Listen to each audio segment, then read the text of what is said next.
Hey guys, how you doing? Super excited. Welcome to day one of a 5-part series where we're going to be discussing and deep diving into everything you're probably experiencing, but you haven't done anything like this before because no one's talking hormones. Everyone else is talking about things that you can see and things that you can measure, right? Everyone looks to the external environment for whatever they're experiencing, right? They start to blame the leaves or they start to blame the color of the leaves, but they forget to look what's actually inside the tree and into the root system, which actually births life to the external, right? People are blaming the car, right? They're blaming that the car isn't going, yet they've forgot to look internally. They've forgot to put the petrol inside the car. You see, people see the symptom, right? People see the skin, the acne, the eczema, the rashes. People see the asthma, the tight chest, the wheezing, the coughing, right? You get to see the fat around your stomach, right? And so people want the things that they can measure. You know, they want things that they can measure in the terms of counting calories or going to the doctor and getting some medication or some prescription medication, right? For even just a cold or flu, a headache, sinus, right? Antidepressants, anxiety medication, right? But what people don't see is what actually is causing all of that on the inside. And the answer to that, and we're going to explore all of it this week, is hormones. But you don't see hormones, right? So this week, we're going to get to the actual root cause, the root of your tree. So your tree and your leaves can blossom. We're going to get to the inside of you, at the very core of you, and give you the answers that you want and that you need, because no one is talking hormones. Why? Well, it's not sexy to talk hormones, right? It's not sexy to talk about the hormone, which is cortisol, which is our stress hormone, which leads to premature aging. Oh yeah, Mac, let's talk about how to look older, faster. It's not sexy to talk about insulin, which we'll be covering in the next video tomorrow. Insulin's our storage hormone. It tells your body whether it's time to burn or store fat, and you literally cannot store fat, you cannot burn fat if insulin is present. But no one's talking that because it's not sexy, right? And there's another hormone, your hunger hormones. One of them is called leptin. Right? Leptin doesn't sound necessarily sexy. Leptin. Leptin is actually part of your endocrine system. So, you know, the cellulite on your thighs and your hips, it's not just fat deposits. It's actually a hormone inside your endocrine system that tells your brain, hey, enough's enough. I'm hungry. Stop eating. But that's not sexy. Why? Because it's also hard to explain. Hormones are very complex, right? And so a lot of people are teaching this surface level stuff of eat less and exercise more. But if that was the cure, why is our health seriously declining, right? People also, they want the quick fix. People expect to, you know, not necessarily look after their body for 10, 20 years. And then they just want the next gimmick, the next quick fix solution, where, you know, someone promises you the world, but at the end of the day, it kind of delivers an atlas, right? And what we're here to do is give you the education so you can start to take back the control and have your health for the long term, right? And that's what we're really about. We're about long-term thinking. So this is not a quick fix for you, right? Nothing is a quick fix. You can't expect to walk 10 kilometers into the forest and then get out in 5. It just doesn't work like that. However, if you can start to understand what's going on inside you and you can start to manipulate and hack through just simple foods, through some simple lifestyle choices and stuff that we're going to be discussing this week, then you're very quickly going to experience some great shifts. And you're going to feel them and you're going to reach a new level of energy, right? New level of focus, new level of clarity, new level of finally getting your body back in shape and feeling and performing like you used to, right? Because hormones make us feel old. If you could manipulate that to make you feel younger, which we're definitely going to be discussing, then hey, you can start to feel and look 10 years younger, which is really, really exciting. So many people come through our programs, like a program like this, through the hormonal reset, and a lot of them, the number one thing that they're experiencing is fatigue, low energy. They're just tired and they're exhausted at the end of every single day, right? And we hear it all the time, right? Is, it starts to impact your relationships, both intimate and family life, right? So your intimate relationships, you may not have the energy or the motivation to be intimate with your partner at the end of a long day, right? With relationships in terms of family, you might be snappy at your children a bit more, or you may just not have the energy to express the very best version of you, right? And this is going to impact your life in every single way, right? Another reason why people join something like this is because they usually don't like their body image, especially post-childbirth. So we're going to explore the world of fertility and all of that over the next few days. But, they think that their body isn't looking and performing how it used to pre-pregnancy, and they're cutting calories maybe, or at least they're eating healthy, but their body continues to store excess body fat. And that kind of just hammers home the point that it's not necessarily a calorie problem, but it's more importantly, or more so evidently, a hormonal problem. And ladies, you are going to know exactly what I'm talking about here, right? And even, you may feel like something's a little off, right? But you've gone to the doctors, you feel like a hypochondriac, but everything comes back normal and you're just stuck. You don't know what to do, right? We had one of our ladies come through our program, Mandy, and Mandy said that she was feeling some pain in her abdominals, and she kept going back to the doctors, and all the test results, they came back normal. And that's why I use the word hypochondriac, because I'm quoting her here. She felt like she was a hypochondriac because she kept going back. The pain didn't go away. And they were giving medications and they were doing all sorts of kind of Western conventional medicine, but nothing was fixing the problem. So guess what they did at the end of they ran out of solutions. They actually took her into surgery and they removed her gallbladder, right? So they removed an organ from her body, but guess what? The pain didn't go away. No, not until she had completed a week inside our 2-week hormonal reset program. So this program that you're going through right now, it's just a mini version of our actual hormonal reset program. But this is the thing. So she was also experiencing a lot of brain fog and forgetfulness. And she was worried that it was early signs of Alzheimer's because it runs in her family history. And again, not only did all of the pain go within a week, but by the end of the 2 weeks, she said that her memory was as sharp as a tack and she felt like she was 30 again. And she was 40 or 45. She said she felt like 15 years younger, which is absolutely incredible. So we also get people that just, are a little bit overweight and they could do with losing 10 kilo, right? And that's totally fine. And this is great for you if that is you. And even if it's not weight loss, some people just come through this and they're just starting to feel old. Their body is slowing down, and maybe the intensity of work is slowing as well, and so is their mind and their body. And again, it's hormonal, right? So here we can get you back the youth that you felt years ago, right? And when people start to feel old and slow down, they lose the spark that they used to, and maybe you're feeling a little bit burnt out.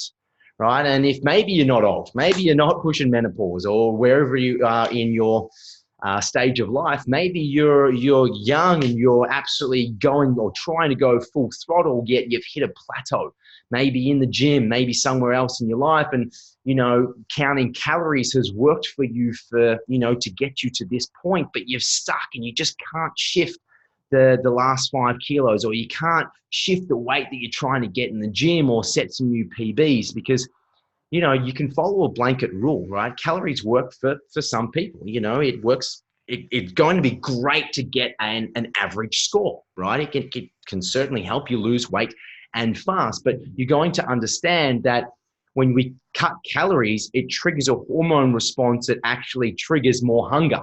And then you can, or maybe you've even known this, someone who's dieted for a period of time, and then when they go off the diet, they've suddenly put back the weight that they used to have on, if not even more. So again, it's not necessarily calories that we need to be concerned at, but we need to be concerned at manipulating hormones. So not only weight loss, as I mentioned, but also for strength gains, right? And just lean muscle mass. And, you know, a lot of people, they feel frustrated. They're putting in all of this effort for little reward. You know, they're eating healthy, they're training hard every single day, but they're not seeing the results that they want. And the only other two things that come to mind is, you know, people, they've tried everything else and nothing has worked. And at the end of the day, it attracts people that just think that this just makes sense. Like, it's got to be hormonal, right? There is, you know, this is what they're probably thinking. There is something that has to be deeper than just the surface level that we can see, because I've tried creams and potions and diets and you name it, I've tried it all, but I'm still experiencing the headaches and migraines, the forgetfulness, the brain fog, poor quality sleep, you know, excess weight gain, all of that stuff, right? We've heard it all before, we've seen it all before, so you're in really good hands this week. So let's open up today's video. Today I want to open up something to you that sounds so simple and basic. You might even be thinking, really, Mac, I signed up to this program and you're going to tell me it's this?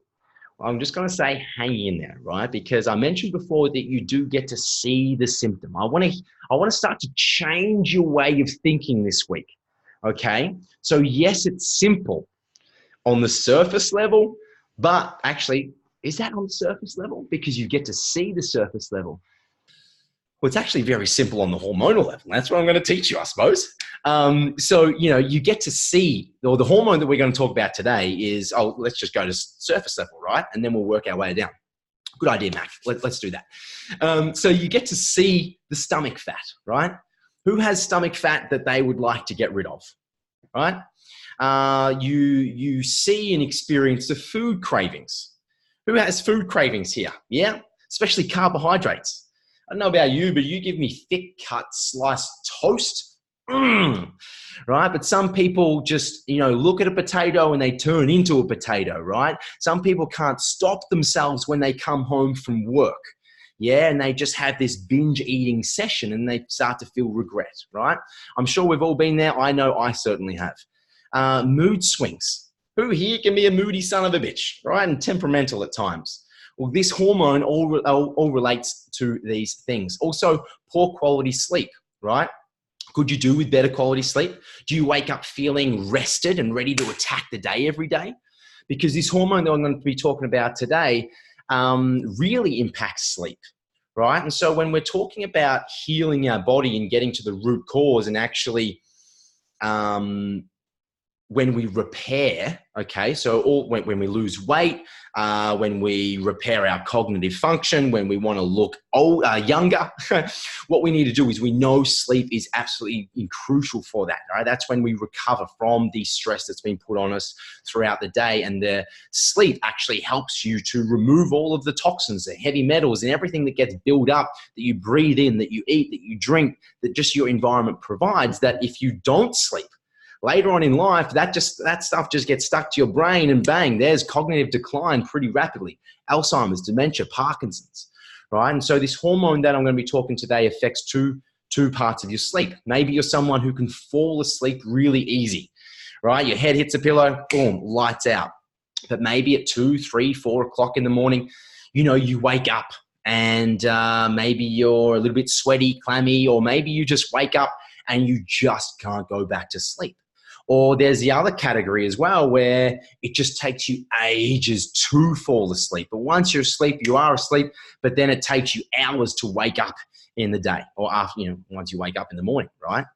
So let's get on with this hormone, which is the father of all hormones, which is why we're talking about it today in day one. This hormone overrides all other hormones. So if you are only going to participate in one of these 5 days, well, I don't like that, but at least you're going to participate in this video, because if you're watching this far, you're going to do this. So that's why this is number one, okay? Because this hormone is known as the death hormone. I've already actually mentioned it in this video, but let me just ask you a question. Who here wants to look older? No one, right? Who here wants to live longer with more vitality? right? And so we see the effects of aging. But what we don't see is the hormone that's causing all of this, everything that I just mentioned before, which is cortisol, right? So cortisol is our stress hormone. It has a natural rhythm throughout the day. You know, it's cortisol that helps you to wake up in the morning and feel alert to get on with the day. It's our fight or flight response. So it is there and it's perfect for us because it keeps us safe. Do we flee this environment running away from the tiger or the lion in prehistoric days when we were built? Or do we stand here and fight? And do we all of a sudden get enormous amounts of strength, superhuman strength that we've never had before, right? And so what stress does, or what cortisol does, is it creates stress, and how we experience that is in two different ways, or one major way, but there's two nervous systems. The stress response is your sympathetic nervous system, okay? And this is where we breathe up here. This is your fight or flight. So maybe you've woken up from a dream or something like that, and you, right? Or exercise creates stress, releases cortisol, makes you breathe up here. When you're exercising, you're not really zenned out like a Buddhist monk, are you? Right? Or when you're stressed out, you're not really feeling like you want to go to sleep. That's not what stress does. So we have sympathetic, which is our stress response. But what I'm going to teach you today is how to cut that out and get into your parasympathetic nervous system, your rest and digest. Now, remember that rest and digest, because I'm going to be talking about food in a second, and maybe why you're overeating, maybe why you're binge eating, maybe why you're craving certain foods, or maybe why we eat when we're stressed. Right? Because cortisol, it's good, right? It's good for us in small doses. But the problem occurs when cortisol stays elevated for long periods of time. Okay, so cortisol rises in the morning and then it just drops off throughout the day and is almost shouldn't be present in the evening, because that's what makes you fall asleep. But what happens is people wake up in the morning. So cortisol wakes them up. Should do, but a lot of people wake up to an alarm, right? But then again, that kind of startles you, right? So again, it kind of triggers a stress response. But then what do most people do? They have a coffee in the morning straight away. What does coffee do for you? Coffee releases cortisol. It makes you feel alert and you're on point and you're ready to go and attack the day. You don't really have a coffee and fall asleep. Well, if you do, again, that's a hormonal problem, again, that we can discuss this week. But, you know, you have your morning coffee, then you get stuck in traffic, and you're blaming the traffic that they're the problem, but you forget that you're actually a part of the traffic and you are the problem as well. So you're stressed out, you're stuck in, you know, you've had a coffee, elevates cortisol. Cortisol is already naturally elevated in the morning. You've had a coffee, you're stressed out in traffic, you go to work, you've had a morning meeting, you've been dumped with some tight deadlines. Maybe you get out of that meeting, you go for brunch or something like that, and you have another coffee, right? And then you go back inside and you're a bit, I don't know, angry, or there's a colleague who annoys you or something happens, right? And then it's after work and kids, you know, you got to worry about, you know, are they going to get picked up from school? Are they going to get home from school okay? Need to take them to footy, basketball, cricket, whatever it may be for their sports, dancing, whatever, you name it. Then you get home, then you've got extra family pressures. You've got your partner to deal with as well. Hopefully it's in a very loving relationship, but hey, you know, people are human, and sometimes you don't really have a great day. And so when cortisol has been elevated for all of your day, from the moment you woke up to the time you get home, that's when we have an issue. That's when problems arise, because you do this day in and day out. And then that's when you start to experience all of your food cravings, your mood swings, your sleep issues, excess body fat, even though you're not even eating food. And even low libido, right? Low libido, when cortisol is high, testosterone is low, right? When testosterone is low, estrogen is high. Now, when estrogen is high, that's where you start to store your stomach fat around, well, your stomach, really, and also your hips. Okay, so you may even experience this around your time of your monthly. Maybe you feel more bloated in your stomach. Yeah, or maybe you're going through hormones. Maybe you're going through menopause, and you know generally speaking here, not everyone, but generally women that goes through menopause, their hips start to widen out, and that's where they start to, deposit more fat. Again, so that's all manipulated through the father of all hormones. It's not an estrogen issue. Well, it kind of is. It's not a testosterone issue. Well, it kind of is on the surface level, but at the root cause, it's a cortisol issue, right? I spoke about before about food cravings. Who has ever come home from work? Now, I'm saying who. I'm really just talking to myself here, right? Who has ever come home from work and you just go straight to the kitchen, right? And then once you start eating, you just can't stop. Or maybe you're stuck at work. I work behind a computer, right? And I'm there, I'm typing, it's just like, I can't solve this problem. I just need a break. I'm not even hungry, but boom, I go into the kitchen and I have some meals and I snack, and all of a sudden, jars are gone out of the pantry, right? Why do we do this? Do you know? So I just spoke about the two nervous system responses. The major nervous system response for cortisol is a sympathetic. So what happens when we eat, right? We send blood and the energy down to our rest and digest, our parasympathetic nervous system, right? Another thing that people do is smoking, right? Oh, I'm just so stressed. What do? They actually start to breathe in because they've been trapped at a desk like this all day, and they go outside and they start to breathe deep. So what we want to do is we want to start to trigger that parasympathetic nervous response. But also stress, it causes, mood swings. When you're living in your fight or flight, when you're always on edge, you can be snappy, you can be short, you can be to the point. You're not really open for love and someone to touch you and get close to you when you're stressed out. When cortisol is present, the last thing you want someone doing is just hugging you and touching you. Like, mate, get that finger off me. Get over the other side of the bed as well. I'm not in the mood for this. Okay, so you're a bit on edge. And then obviously that can affect your sleep issues as well, because cortisol keeps you awake. So that's just an overview of cortisol. Okay, now it's not just symptomatic, it's not just surface level, it's not the color of the trees, it's actually the roots underneath the ground that are surfacing a lot of the symptoms that you're experiencing right now. So let's end today's video with an action step. And more importantly, I've got three major action steps that we can take to help reduce cortisol, help reduce stress. Okay, now remember, you are going to experience this, yes, in the short term, but we're really in this for the long-term game, okay? So just managing cortisol today, is that going to fix everything? No. But remember, you can't walk 10 kilometers into the forest and expect to get out in 5. So this is going to be a daily practice. Something that I want you to do every day for the rest of this week, and just see if you can notice this. See if you notice the changes. Because again, when we talk about our hormones tomorrow, and then the next day, and the next day, one feeds into the other. So very, very quickly, you're going to bake a delicious cake.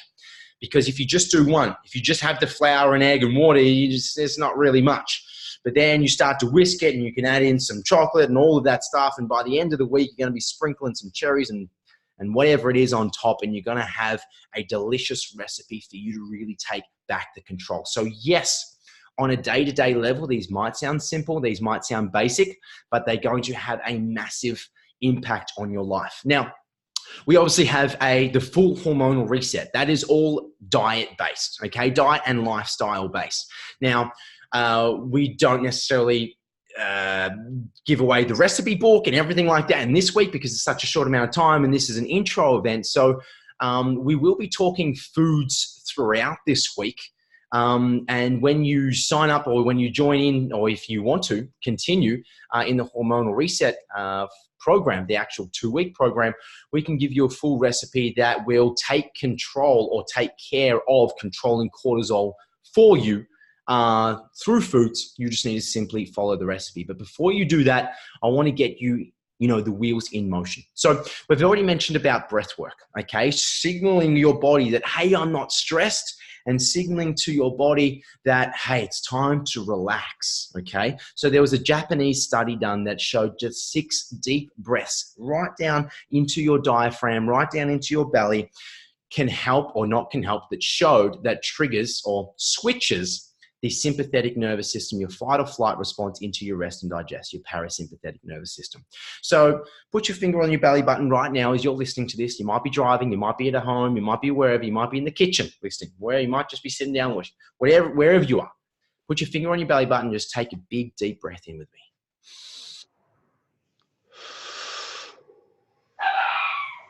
Right? And just feel the rise and the fall of your stomach.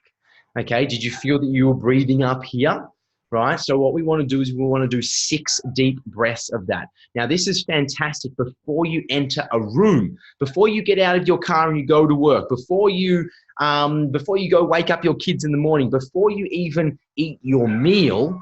It's great to get out of this sympathetic nervous system response, because we don't want to anchor food or kids or meetings with stress. We want to be able to go into the meeting. We want to be able to go to work. We want to be able to present ourselves in front of our friends or family or any type of person we want to have a good relationship and connection with, by being in control. And you're going to do that by getting into your parasympathetic nervous system. Now, there's a good thing. I'm not necessarily a religious man, but people say grace before a meal, right? Instead of maybe saying grace, or what really grace does is it kind of just gives you time just to be appreciative, right? And so when you're appreciative, you can't be stressed. So before you eat tonight's meal, before you eat tomorrow's lunch, breakfast, whatever it may be, just sit down and take 6 deep breaths before you unconsciously find yourself in the kitchen once again, unconsciously eating half of your meal before you've realized, holy crap, where did that go? Or before you've realized that you've still got food in your mouth, but you've got food on the fork ready to go as soon as you swallow. So that's step number 1, 6 deep breaths. Whenever you remember this during the day, you cannot go wrong, okay? The second thing I want you guys to focus on and action this week is something called earthing or grounding. Now, you may have already heard about this. And again, you might be thinking, Mac, this is so simple, but trust me, we are made up of protons, neutrons, and electrons, trillions of cells, right? And just like lightning has protons, neutrons, and electrons, when we have this buildup of negative ions, it needs to come down, boom, and earth itself. And so when we work in front of computers, when we work under artificial light, when we work with Wi-Fi modems and mobile phones in our pockets and next to my testicles, you probably don't have testicles if you're a lady, but it might be in your handbag next to your, next to your hips. And we're constantly getting this radiation, right? We're constantly building up this stress. Now, where does this stress go? Where does this stress go?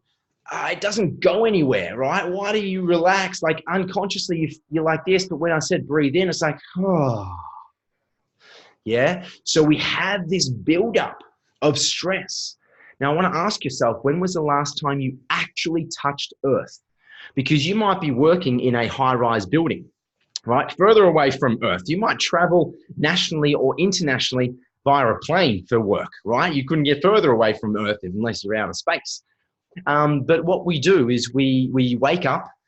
First of all, we sleep off the floor. Then we wake up. We usually put our socks and slippers on if it's winter, or socks and shoes on, and we walk around, and we drive to work, or we go via public transport or trains or trams that have electric signal. You're next to 50 other people that have their Wi-Fi modem on them, which is their phone. Maybe you sleep next to your phone, which is not on airplane mode, so you're constantly getting this signal of radiation in throughout the night. And you go to work. You work off the earth's floor. You still got your shoes on. Maybe you go to the gym afterwards, but you're not touching the earth's floor. And then you go home. You take your shoes off. You walk around, socks on carpet, creating static electricity. And then you go to sleep off the earth's floor, right? So just check in with yourself. When was the last time you actually connected with earth, right? How good do you sleep after a day at the beach?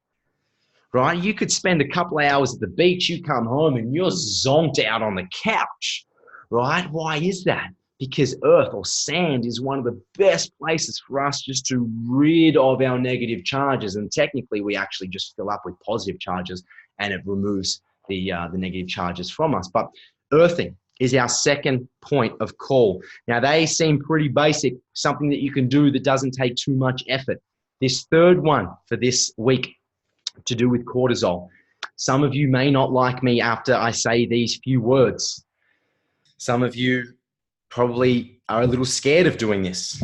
And we've mentioned it before in this video, coffee. Coffee is like having a shot of cortisol.